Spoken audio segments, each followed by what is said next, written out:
My name is Arnold Ware. I am 75 years old, and I live in a quiet, weather-beaten suburb just outside Sacramento, California, in the same house I built with my own two hands nearly half a century ago. It used to be my pride, this house. Cedar-paneled siding, a sunlit porch with a swing, a little garage I turned into a workshop after I retired from construction. My wife, Lorna, planted roses under the kitchen window, yellow, her favorite. She said they reminded her of the California sunlight when we moved here from Montana in '72. She passed 8 years ago, and the roses are mostly dead now. Some mornings I still water the dirt, out of habit more than hope. The days have gotten very quiet. That's what they don't tell you about getting old. It's not just the aches or the pills or the way your body betrays you without warning. It's the silence. Not peaceful silence. That's something else. No, this is the kind that presses in on you like fog, muffling everything until even the sound of your own steps starts to feel like an intrusion.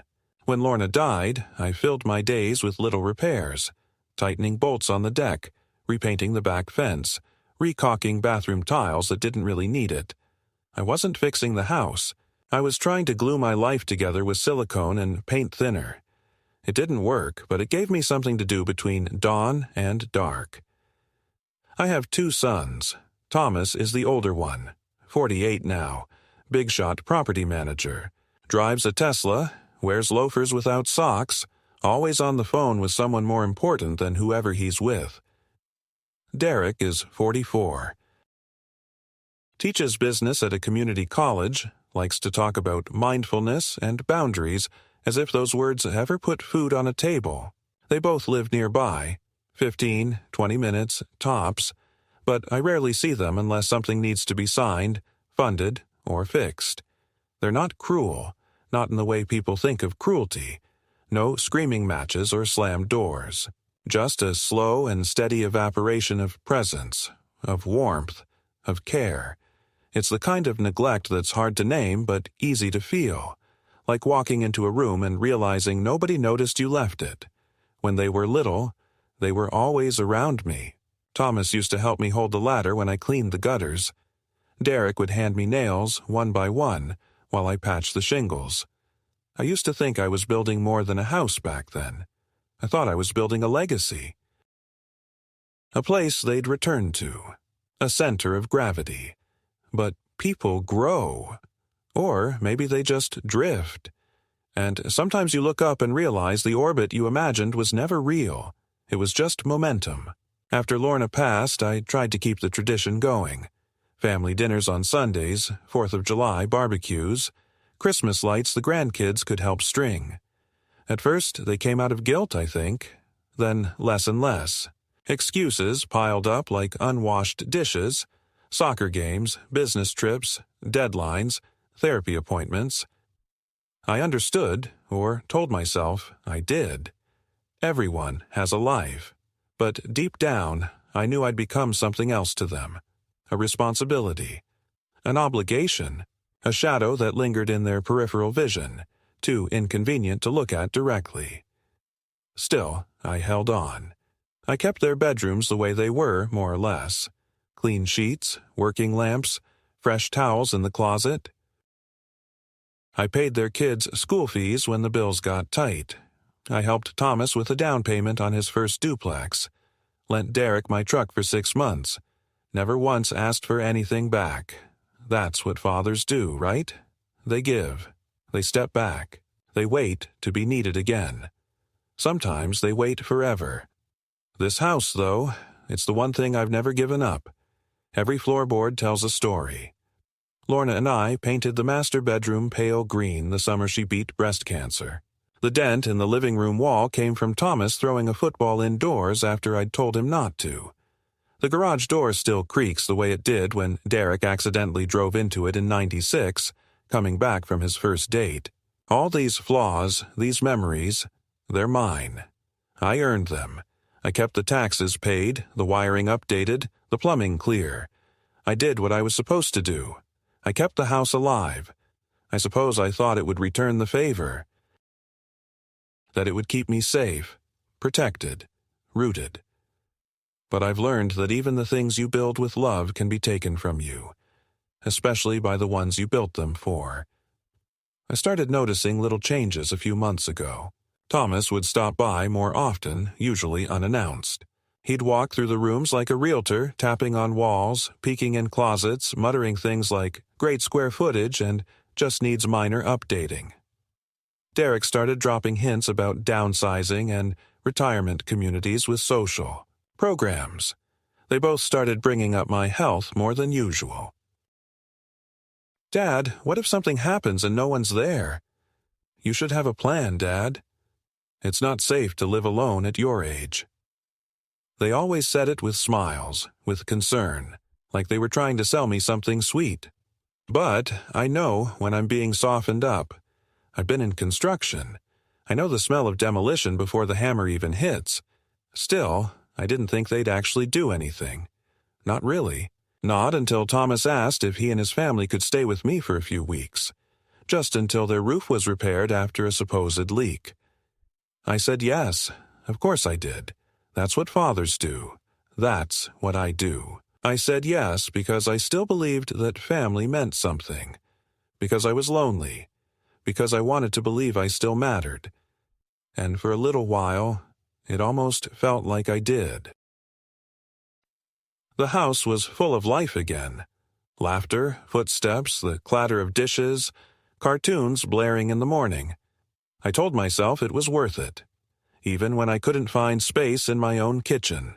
Even when they asked me to sleep in the guest room so the kids could have more consistent bedtime routines. I said yes. Always yes. Then the guest room became too close to the noise, and they moved me to the den. Then from the den to the garage. "Just for a night or two, Dad. We'll bring in a space heater. It's just until we figure things out." I slept next to my toolbox and a bag of old mulch. I told myself it was temporary. It wasn't. It started with a knock. Not a loud, urgent knock, but the kind that feels rehearsed, casual, almost apologetic. I opened the door to find Thomas standing there, wearing that same artificial smile he always put on when he had something to ask.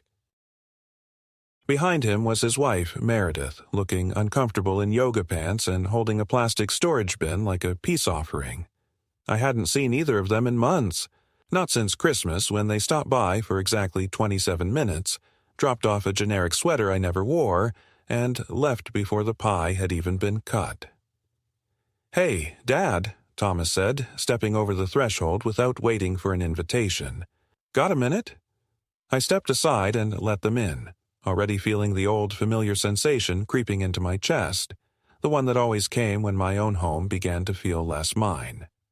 Meredith hovered in the entryway like she was waiting to be told where to stand. Thomas didn't hesitate. He made himself at home on the couch, legs crossed like he'd done it 1,000 times this year, though it had probably been close to 12 months since he'd last sat there. He started with pleasantries. How was I feeling? Had I been taking my blood pressure meds? Was the furnace still making that noise? I nodded, answered politely, even smiled once. But I knew better than to think this visit was about me. Thomas didn't come unless something was wrong, or unless he wanted something. And sure enough, after Meredith had gone to the kitchen under the pretense of checking how much counter space you've got, he cleared his throat and leaned in like we were sharing a secret. "So, listen, Dad. We've run into a bit of a situation with the house." I didn't say anything, just waited. "The roof," he continued, "it's leaking, badly, and the contractor can't start for another 3 weeks, maybe longer. And with the twins and Meredith's mom visiting next month, we're kind of in a tight spot." I stared at him, trying to find the part where this affected me. Then he smiled again. "So, we were thinking, we could stay here, just temporarily, a couple of weeks, tops, just until the repairs are done. You've got the space, and honestly, it would give the kids a chance to spend some time with you. They miss you, Dad." That was the first lie. I hadn't seen the twins since they turned 12. They were 16 now. The last time they were here, they'd spent the entire visit on their phones, not saying more than a dozen words to me. But I nodded slowly. I didn't want to be difficult. I didn't want to say no and feel like the bad guy. "Sure," I said. "Of course, whatever you need." The next day they moved in. Not just Thomas and Meredith and the twins, but boxes, bins, racks of clothing, 2 laptops, 3 gaming consoles, and a golden retriever named Pepper that I didn't even know they had. Within hours, my house was no longer my own. My reading chair had been relocated to make room for the dog's bed. My kitchen counter, once empty except for a coffee pot and toaster, was cluttered with protein powder tubs, meal prep containers, and Meredith's collection of herbal supplements. My den was suddenly Thomas's remote workstation, and the living room TV had been hijacked by the twins, who streamed loud, chaotic YouTube videos at full volume. I told myself it was fine. I reminded myself they were family, that it was temporary. I even smiled and cooked dinner that first night. Meredith thanked me but quickly added that they'd be using their own ingredients from now on. Something about Thomas's keto cycle and sodium sensitivity. On the 3rd day, Thomas approached me after dinner with a sheepish look. "Hey, Dad, quick favor. The twins are having trouble sleeping. That back guest room, it's right next to the kitchen and the fridge makes this weird noise. Meredith thought maybe they'd sleep better in your room. Just for a little while." I opened my mouth to object, but he raised his hands, palms up. "Just a few days, I swear. You can use the den in the meantime. We'll even set up a cot." And, like that, my bedroom was no longer mine. I tried to make the best of it. I moved some of my clothes into the hall closet and told myself that any father would do the same. The cot was uncomfortable and the den smelled faintly of old paint and dog food, but I didn't complain. I even told them I liked the change of scenery. It felt like lying to a landlord just to keep the rent cheap. I tried to stay out of the way, to be invisible. I read in the garage, took long walks around the block, lingered at the grocery store longer than needed. But no matter how much space I gave, it was never enough. Meredith began complaining that I made too much noise in the mornings, that the microwave beep woke her up, that the smell of my coffee clashed with her essential oils. One night, I came back from a walk and found the cot moved into the garage. "Just until the weekend," Thomas said. "We're rearranging some things inside. It'll be more peaceful for you out here. Plus, Pepper's been having trouble sleeping with all the foot traffic." So I slept in the garage. Among my tools, old paint cans, the mower I hadn't used in months. They gave me a blanket and a small heater and told me it would be cozy. I didn't argue. I didn't want to make waves. But something inside me began to turn. A feeling I hadn't allowed myself in a long time. Humiliation. Not sadness, not disappointment. Humiliation.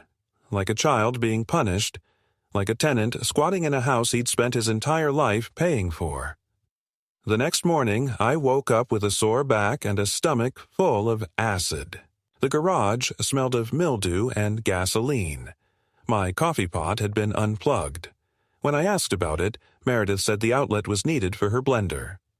That afternoon, I overheard Thomas talking on the phone. He was pacing the backyard, voice low but distinct. "Yeah, it's got 3 bedrooms, hardwood floors, full kitchen, walkable neighborhood. We're running it at $295 a night on weekends, $210 weekdays. Fully furnished, even got garage space.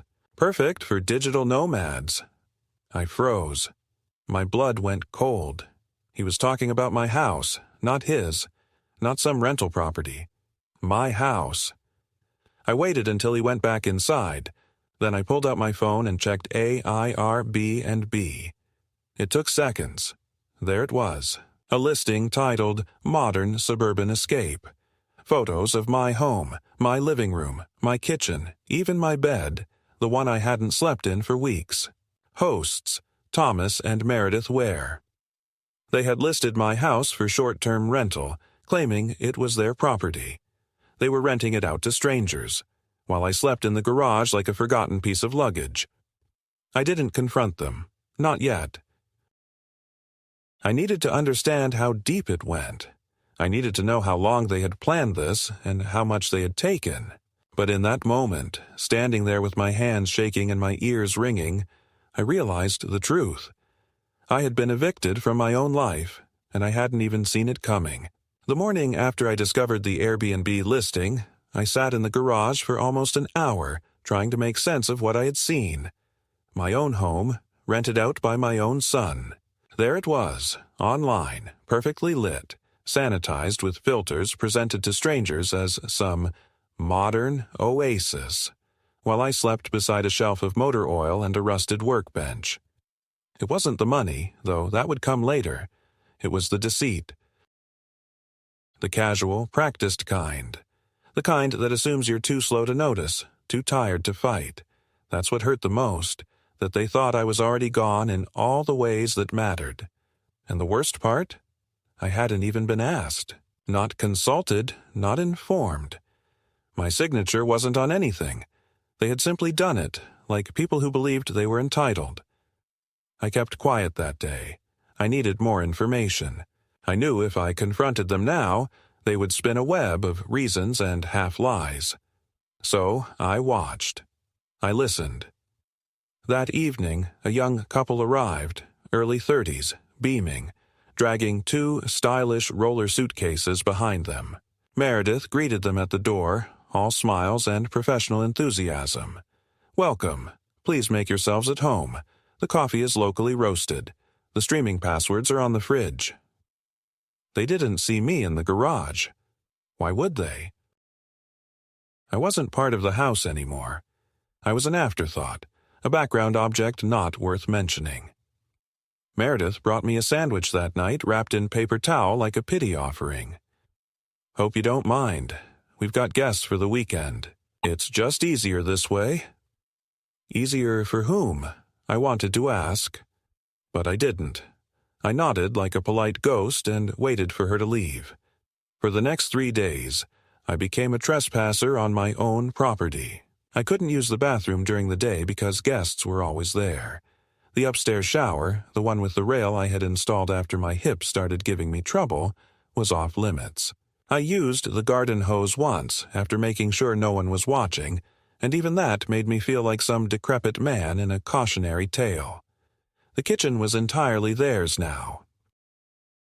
I was allowed a shelf in the garage mini fridge where I kept a carton of eggs, a jug of milk, and some instant noodles.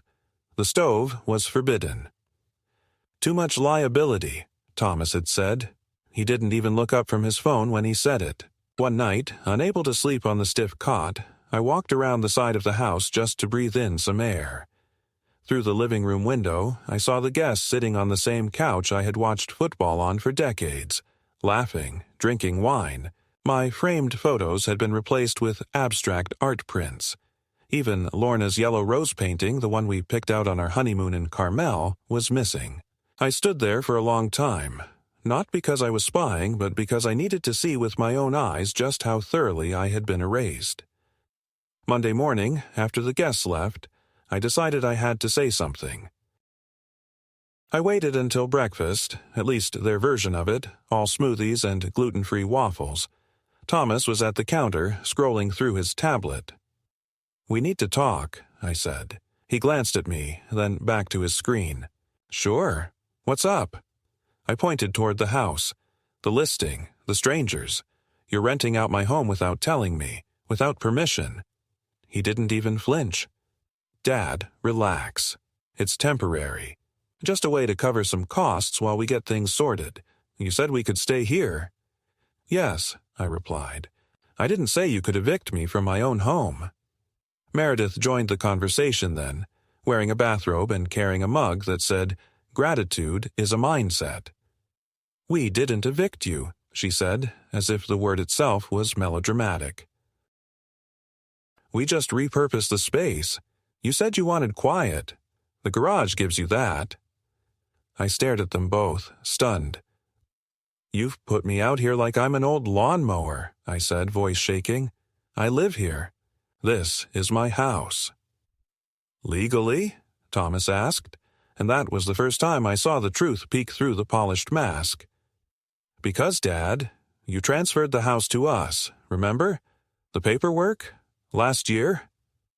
My heart dropped. I remembered signing some documents at Thomas's request.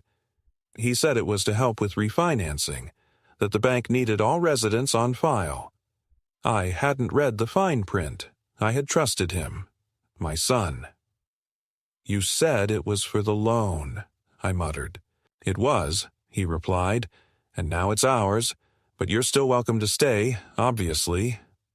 That word, welcome, hit like a slap. I was welcome to stay, in the garage, in what used to be mine. "This is theft," I said quietly. "Call it what you want," Thomas shrugged. "But it's done, and we're not kicking you out. We just need to use the house to help pay off some debts. We're all in this together, Dad." We weren't. I went back to the garage and closed the door behind me, feeling the walls press inward. That day, the silence wasn't quiet. It roared. I didn't sleep that night. I sat in a folding chair, staring at the wooden beams above me, trying to piece together when exactly my life had slipped from my grasp. How many yeses did it take to erase a person? How many signatures does it take to dismantle a legacy? The next morning, Derek showed up. I hadn't seen him in over 6 months, not since he borrowed my ladder and never returned it. He looked uneasy, shifting from foot to foot, holding a grocery bag with apples and yogurt. "Heard there's been some tension," he said, not meeting my eye.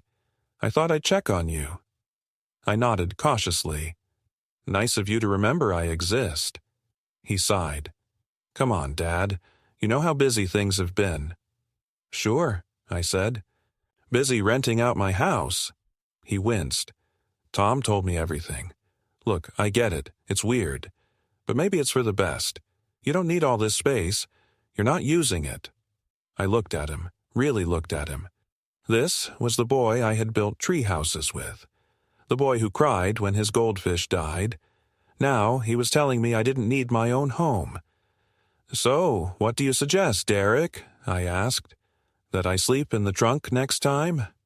He laughed uncomfortably. But maybe think about assisted living. Somewhere with people your age, routine, support. You'd still have your pension, and you wouldn't have to worry about any of this." "Any of this?" I asked. "You mean being exploited by my own children?" He stiffened. "It's not like that. You've had a good life. It's time to think about what comes next. We're trying to help." Help. That word again, used like a club. I turned away, not trusting myself to speak. That night, I didn't eat. I sat alone, replaying their words. "You're welcome to stay." "It's not like that. We're all in this together." I thought about Lorna. What would she have said? She would have been furious. She had a sharp tongue when people crossed her boundaries. I missed her more than ever. She had been the shield. Without her, I was naked to their ambitions. Later that week, I overheard them discussing plans to rent the house for a corporate retreat. 5 days, 7 guests, a huge payout. "We'll just put Dad in a motel," Thomas said. "He'll like the break." "Change of scenery." "He's fragile," Meredith added. "Just tell him it's a vacation. Book something cheap but clean." That was it. The moment. The final straw. I wasn't a father anymore. I wasn't even a person. I was an obstacle, a cost-benefit calculation they were eager to solve. And I knew then, if I didn't act, they would erase me completely. Not just from the house, but from the world. Quietly, efficiently, politely. But I wasn't done. Not yet. Not by a long shot. The day I decided to go into town, I did it not out of rebellion, but necessity. I needed batteries for the flashlight I kept by the cot in the garage, and frankly, I needed to feel human again. Just the act of putting on a clean shirt, combing my hair, walking down the sidewalk like a man with a purpose, it grounded me, reminded me that I still existed outside their schemes. The corner store cashier, a young guy named Miles who always called me Sir with a quiet respect, asked if I was doing okay. I told him I was just fine, but I wasn't. I wasn't even close. That afternoon, I sat on a bench in the park near the library trying to gather the pieces of my mind. And then I saw her, Mrs. Carver, my old neighbor from 2 streets over. Her hair was grayer now, her steps slower, but I remembered her warm banana bread and her laugh that could cut through any bad day. She spotted me and smiled, surprised. "Arnold, I thought you'd moved. I saw your house listed on Airbnb. I figured you finally went to live with your boys."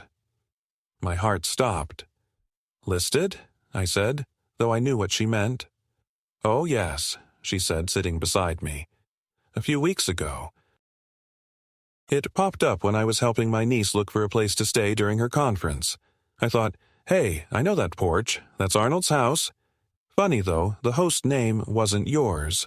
Some woman, Meredith, I think. But the photos were definitely your house.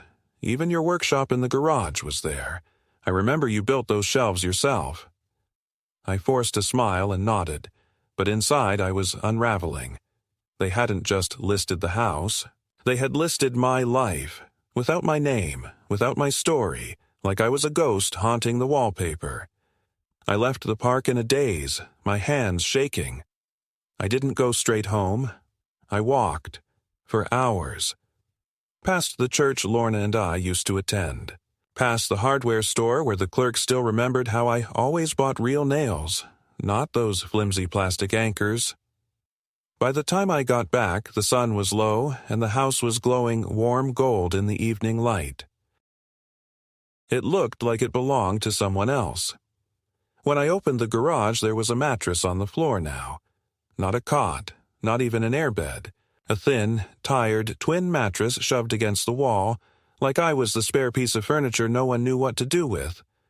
I went inside, ignoring Thomas's voice calling from the kitchen, and walked straight to the study. It used to be mine once. There, on the desk, I found a stack of documents Meredith had been reviewing.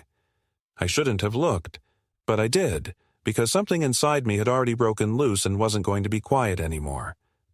I found emails from Airbnb support, payout notifications, guest reviews. But more than that, documents in my name, authorization forms, tax submissions, lease agreements, all of them bearing a shaky, distorted version of my signature. At least 3 of them dated within the past month. I hadn't signed a single one. My hand was steady, even at 75. These were fakes, and suddenly I understood.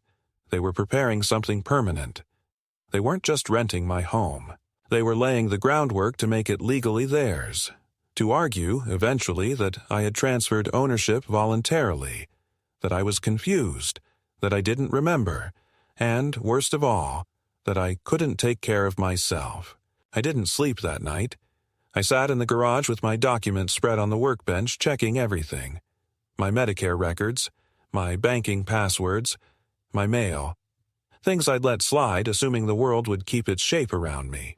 But the world had shifted, slowly and carefully, and I had stood still too long. Around 3 a.m, I heard voices outside. I pressed myself against the garage window and saw Thomas and Derek talking near the fence. Derek had come by again without speaking to me. I saw them passing a phone back and forth, whispering.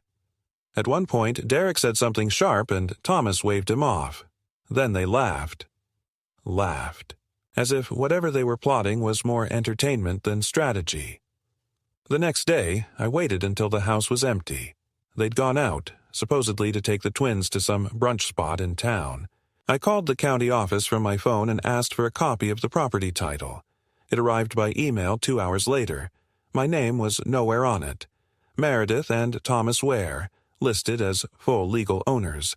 The house I had built, repaired, protected for nearly 50 years had been stolen in plain sight, and I had handed it over like a fool, thinking I was helping my son through a refinance. I felt the blood drain from my face. My mouth went dry. I was a guest now. A guest without rights, without power, without even a key to his own door. But it didn't end there. That evening, Meredith handed me an envelope. "We've booked you a place," she said as if it were a gift. "For next weekend. Just a little break. Get away from the chaos. You'll love it. It's in Reading. Nice little motel. They have a continental breakfast." I opened the envelope and stared at the reservation receipt. 3 nights, paid in full. Room 104. She smiled sweetly, then added, "Oh, and don't worry, we'll watch the house while you're gone." I nodded slowly. My throat was tight. "Just out of curiosity," I asked, "what dates are those?" She answered cheerfully, "Friday through Sunday. The house is booked for a team-building retreat. Some startup guys. They paid extra for extended checkout. It'll help with the mortgage." I didn't ask whose mortgage. I already knew. That night, I called the only person I trusted outside of blood. Wes Hartley, an old friend from my construction days, now a semi-retired notary and one of the smartest people I knew. He'd helped me with paperwork after Lorna died. I told him I needed to meet. He didn't ask questions. "Tomorrow morning," he said. "Bring everything." And that was when the tide turned. Not all at once, not with a bang, but with a quiet, stubborn resolve that said, "This ends now." I was going to take it back, everything. And this time, I wouldn't ask. The next morning, I showed up at Wes Hartley's office carrying a battered folder filled with every document I'd managed to collect over the past week. I hadn't slept again. I didn't care. I was running on something different now. Not adrenaline, not rage exactly, but a kind of urgent clarity that only comes when you realize the floor beneath you is rotten and you've only just now started falling. Wes, now in his late 60s, still had the same bark of a laugh and the same habit of stirring his coffee with a pen cap. When I entered his cluttered office, he gave me a long look. Concern mixed with a kind of wary admiration. "Jesus, Arnold," he said, "you look like you've crawled out of a mine shaft." I sat down, handed him the folder, and said, "Start with the fake signatures." He didn't speak for several minutes, just read, flipping pages slowly, nodding, occasionally muttering, "Uh-huh," or "unbelievable." When he finally looked up, his voice was low and sober. "They've railroaded you, Arnie. I don't say that lightly. This isn't just some technicality. This is fraud. Intentional. Calculated. And it won't hold up under scrutiny." I swallowed hard, relief and dread colliding in my chest. "So, what do I do?" He rubbed his chin, then reached for a legal pad. "First, we file a formal complaint of elder financial abuse. That's step 1. Then, we get you a forensic signature analyst. We'll need to prove those documents weren't signed by you. Clean, admissible, court-worthy. I'll handle that. But more importantly, we have to act fast. If they're smart, they'll try to cover their tracks. Liquidate, refinance, move assets. You need to move out. Immediately." I blinked. "Move out?" "You're in danger, Arnold. Not just of losing your house. You're in danger of being declared mentally incompetent." I sat there, numb, while he laid it all out. It was worse than I thought. Thomas and Meredith hadn't just listed the house. They'd quietly been taking over my accounts. A joint checking account had been reopened using a form I had never seen. My mail was being rerouted. They had even filled out a DMV change of address form on my behalf, listing their home as my new residence. It was a slow erasure, a paper trail designed to make it look like I had willingly stepped aside. I hadn't. I wouldn't. Wes got on the phone with a social worker he knew from a prior elder abuse case. Within 48 hours, she had initiated a report. Then we went to the bank, where I met with a manager named Colleen, who looked stunned as I told her what had happened. "They tried to add Meredith to your retirement account last week," she said, scrolling through her computer. "She claimed you were having trouble managing things, wanted to streamline the withdrawals." I nearly laughed. She wanted to streamline my life out of existence. With Wes's help, I revoked all power of attorney rights, closed the compromised accounts, opened a new one under a fresh mailing address, and placed identity fraud alerts with all 3 credit bureaus. I contacted my pension fund, froze access, and set up voice verification protocols. Each phone call, each form, each conversation felt like patching a hole that had already taken on gallons of water. But I kept going. I had to. I returned to the house that evening like a soldier crossing enemy lines. I didn't say a word to Thomas or Meredith. I just nodded, smiled faintly, pretended I hadn't spent the day reclaiming pieces of myself they had tried to take. They thought I was tired.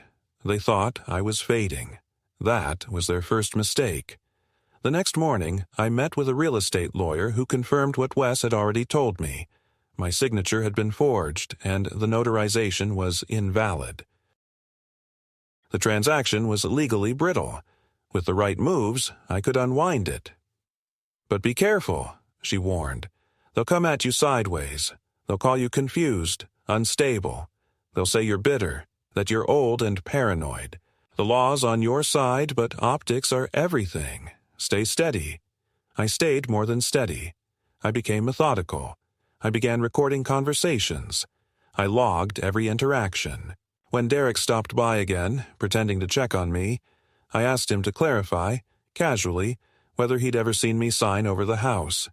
He hesitated just long enough. Well, Tom said you wanted to help with the loan. I just assumed... You assumed wrong, I said. You assumed I wouldn't notice. Later that week, a second group of Airbnb guests arrived. This time, it wasn't a couple, but 6 young adults, rowdy, drunk by 7 p.m., setting up portable speakers in the backyard and blasting music that made the windows vibrate. Meredith apologized profusely. We'll tell them to keep it down. It's just this weekend. Big payout. I said nothing, just walked back to the garage and turned on my voice recorder. The next morning, I filed a restraining order against Thomas and Meredith on the basis of elder abuse and unlawful eviction. I submitted it alongside the documents Wes had compiled. It wasn't about anger. It was about power. They had taken mine. Now I was taking it back. But I wasn't done. I contacted a forensic handwriting expert who reviewed the lease agreements and signature cards. Within a week, she had produced a formal report. 3 signatures were highly inconsistent with my baseline samples. 2 others showed probable simulation. In plain terms, they were fake. I submitted the report to Wes and forwarded a copy to the County Fraud Division. The final blow came from a place I hadn't expected. The Department of Building and Safety. Wes had a contact there who looked into the Airbnb listing. Turns out the property wasn't zoned for short-term rental. Thomas and Meredith had violated county ordinances, forged my authorization for the rental permit, and received multiple noise complaints in just the last 30 days. Fines were already pending. Wes smiled when he told me. They've hoisted themselves with their own damn greed. On the day the social worker arrived to conduct her evaluation, I was ready. She was young, calm, and professional. We talked for over an hour in the garage. I told her everything. My memory was clear, my reasoning sound. She took notes, asked questions, nodded. They'll likely try to discredit you, she said softly. They always do. But you're not alone. And you're not powerless. I thanked her, and for the first time in weeks, I believed it. 2 days later, Thomas knocked on the garage door, face red, fists clenched. "What the hell is going on?" he barked. "You're trying to sabotage us?" I stood up slowly. "No, Thomas," I said. "I'm not sabotaging anything. I'm defending what's mine." He laughed bitterly. "You're being ridiculous. You're old. You're confused." "I'm lucid," I cut him off. "And I'm done being quiet." Meredith appeared behind him. "You think anyone will believe you? An old man living in a garage?" I stepped forward. They already do. You should check your inbox. That evening, they received a cease and desist letter from my attorney. Airbnb suspended their listing. County enforcement issued a formal citation. And the bank, they froze all accounts pending investigation. Thomas and Meredith's empire, built on entitlement and assumption, had begun to collapse. But the most satisfying moment came a few days later when I received a letter from the district attorney's office. They were opening an inquiry into elder exploitation and property fraud. I folded it carefully, placed it beside Lorna's wedding photo on the workbench, and sat down. Outside, the evening sun cast long, golden shadows across the yard, the same yard I'd mowed every Sunday for 4 decades. And, for the first time in years, I felt the house start to come back to me. Not fully, not yet, but soon. I knew the day would come when they'd push back, but I didn't expect it to be so theatrical. It was a Friday afternoon when Thomas and Meredith came barreling into the garage like they owned not just the house, but the very right to the air I breathed. Their faces were flushed, not with shame, but with the frantic desperation of people who suddenly realized the game they thought they were winning was already lost. Thomas slammed a folder onto the workbench beside me, knocking over my coffee. "What the hell is this?" he demanded, voice strained, nearly shaking. I looked down at the papers he had shoved forward, copies of the DA's inquiry notice, the suspension from Airbnb, the citation from the county zoning board. "It's justice," I said calmly, though my pulse was hammering in my ears. "It's what happens when you think you can steal from someone and smile while you do it." Meredith stepped in closer, her voice shrill and trembling. "You think we don't know what you're doing? Talking to lawyers, social workers? You're trying to ruin our lives, Arnold. Your own son's life." I looked at her, at the veins standing out in her neck, at the rage curling her mouth into a sneer, and I realized I didn't recognize her anymore. Not even as a daughter-in-law. Not as anything. "I'm reclaiming mine," I answered, and for once I didn't raise my voice or apologize for the firmness in it. "You took everything. My home, my space, my name, my dignity. And you sold it by the night to strangers. You lied, you forged, and you treated me like a piece of furniture in a house you never built. Now you're angry because I didn't just vanish like you planned." Thomas threw his hands up, pacing like a caged animal. "This is insane. You're overreacting. None of this had to happen if you just let us help." The word hit me again like a slap. Help. That poisoned, smiling word they always used when they meant control. "I don't need your help," I said. "I needed your respect. You couldn't give it, so now you'll give me something else. Space." "You're senile," Meredith snapped. "You're not thinking straight. We have doctors who can confirm—" I stepped forward just enough to make her stop mid-sentence. "I've already undergone evaluations, independent ones, from people with no stake in your lies. I am of sound mind, and every move I've made is legally protected. If you try to push further, you will not only lose this house, you will face criminal charges." Her mouth opened, then closed. Behind her, Thomas rubbed his eyes with both hands and finally said in a quieter voice, "So, what happens now?" I didn't answer right away. I turned to the workbench, opened my own folder, and handed him a copy of the formal notice of eviction. "You have 30 days to vacate the property. That's per court order. I will not appeal. I will not discuss it. You violated every boundary I had left, and now I am drawing the only line that matters. You're done here." They didn't scream after that. They stood in stunned silence as if they had just walked into the final scene of a play they thought they were directing. I saw the realization dawn, especially in Thomas. This wasn't a bluff, and I wasn't an old man clinging to dusty pride. I had outmaneuvered them. I had gathered evidence, marshaled allies, documented everything. I had beaten them at their own game. They left without another word, and that night the garage felt less like a cage and more like a war room where a final battle had been won. But the climax didn't end there. The next day, I received a letter from the joint family attorney. Apparently, Thomas and Meredith were contesting the reversal of ownership. They were claiming coercion, undue influence, even dementia. Their lawyer attached a bundle of falsified doctor's notes, some I had never seen before, claiming I had been in cognitive decline for years. I brought the letter straight to Wes. He barely glanced at it before shaking his head and saying, "This is desperation. They're out of moves and grabbing at shadows." Still, we acted. We scheduled another cognitive evaluation immediately, this time with a forensic psychiatrist. The test lasted almost 4 hours. Memory, reasoning, emotional stability, comprehension, problem-solving. It was more grueling than any physical labor I'd done in the last 10 years. But I passed, not just sufficiently, but with notes from the doctor affirming clarity, emotional resilience, and independence. The report was added to the case file. The legal foundation they were building collapsed under its own falsity. A week later, I came home from a meeting with Wes to find the front yard strewn with trash. Shredded documents, torn photographs, food wrappers.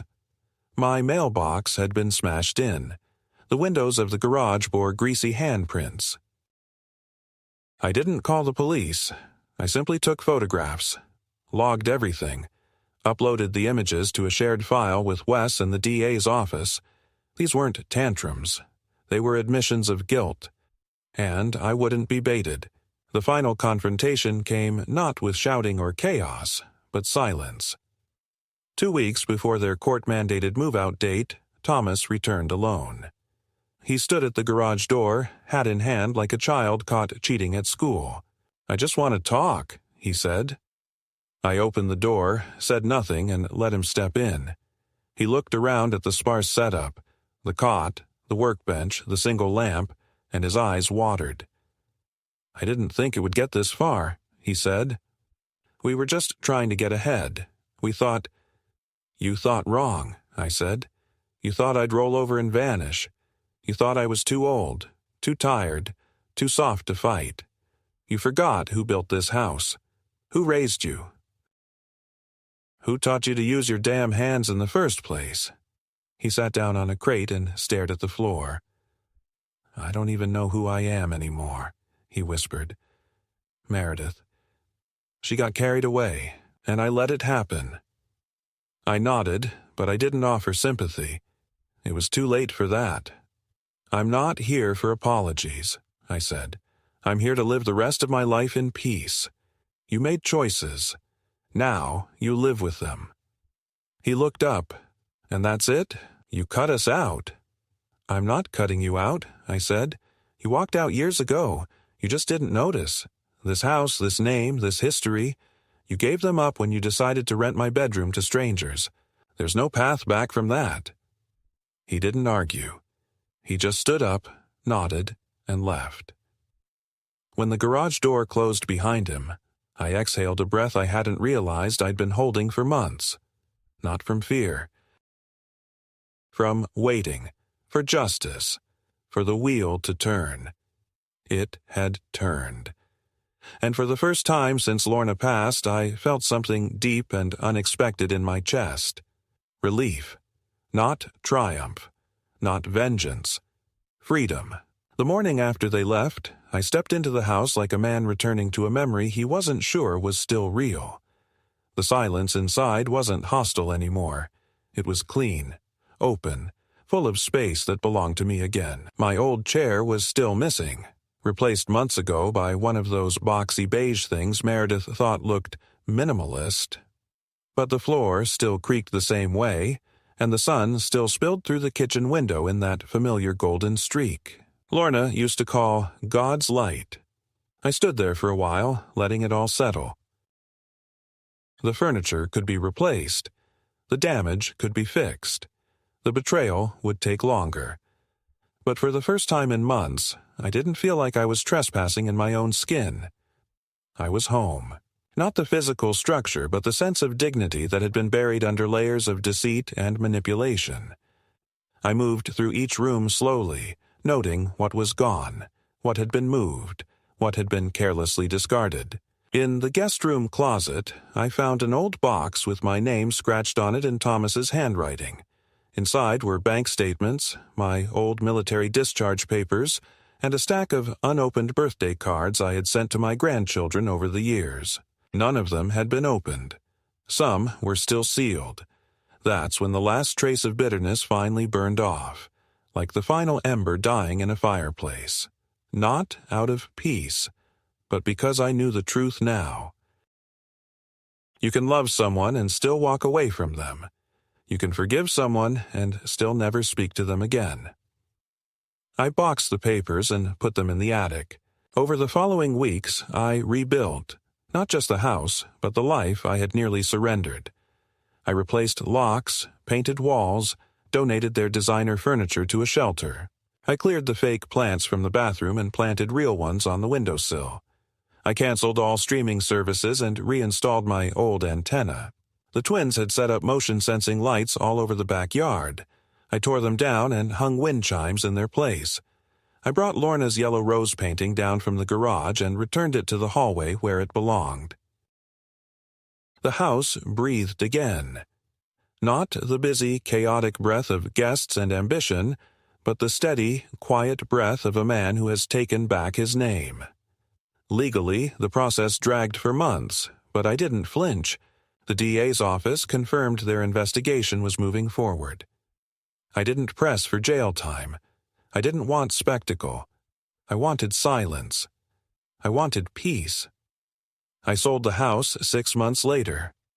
Not out of defeat, but because I was ready to be somewhere they had never been, where their footprints didn't stain the ground. I bought a small river cottage up north, a 2-bedroom place with a porch that faces the water, and an old fireplace that smokes unless you open the flue just right. The locals call me Mr. Ware. They don't know about Thomas or Meredith or the garage or the forged signatures. They know I fix my own shutters and bring fresh cornbread to Sunday potlucks. That's enough. I never heard from them again. Not directly. Once, months after the move, I got a voicemail from Derek, something meandering about wanting to reconnect and time healing things. I deleted it. Not out of cruelty, but because I had nothing left to give him. That part of me had been stolen, and what I reclaimed I wasn't going to spend on hollow apologies. I rewrote my will. Everything I owned, house, accounts, belongings, now goes to a nonprofit that provides legal aid to elderly people fighting coercion, eviction, and financial fraud. I visit the office sometimes, anonymously, and drop off coffee or donuts for the staff. They don't know who I am, and they don't need to. I've given them what matters. Some nights I sit on my porch and listen to the river pass. It doesn't roar or rush. It murmurs, steady and indifferent. That's the lesson I carry now. Life moves with or without your permission, but every so often it offers a fork in the current, a chance to stand up, to turn, to row. I took that chance. I stood when I was supposed to fade. I rowed, and I made it home,